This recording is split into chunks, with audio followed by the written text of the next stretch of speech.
Hello, मेरा नाम रघु है। अभी कुछ दिन पहले एयरटेल की जो सिम थी उस पर नेटवर्क आना कम हो गई थी।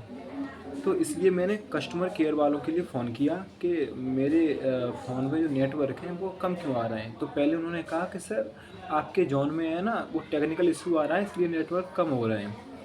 तो मैंने ठीक है। फिर उसने थोड़ा मैंने कहा फिर ये कब तक सही होंगे, तो उसने कहा 1-2 दिन में सही हो जाएँगे। तो मैंने कहा अभी कोई उपाय है? तो उसने क्या किया कि मुझे प्रीपेड और पोस्टपेड के बारे में कोई जानकारी नहीं थी। तो उसने मुझसे कहा कि सर आप सिम को पोस्टपेड कर देते। तो मैंने कहा ये क्या होता है पोस्टपेड? तो उसने मुझसे कहा कि इससे नेट तेज़ चलने लगेगा। मैंने कहा इससे कोई दिक्कत तो नहीं है? तो उसने कहा कोई दिक्कत नहीं है, आप चाहें तो अभी पोस्टपेड करवा लो तो आपका एक हाल मतलब 2-4 दिन मतलब जैसे प्रीपेड से पोस्टपेड होगा आपका नेट चलने लगेगा। तो मैंने ठीक है।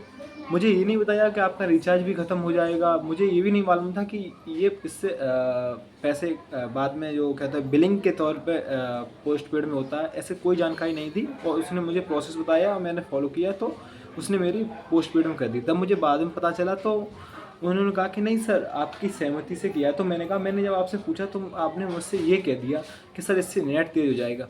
ये जैसे बैंक में फ्रॉड होते हैं ना, उसी प्रकार से अब सिम वाले भी फ्रॉड करने लगे। तो इसलिए मुझे मजबूरी में एयरटेल से जियो में सिम को पोर्ट कराना पड़ा।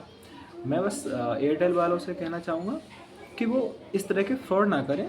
लोगों को अगर कोई जानकारी नहीं है तो उन्हें बताएं। ऐसी समस्याएं पैदा ना करें, इससे आपका मार्केट बढ़ेगा नहीं बल्कि घटने लगेगा। Thank you.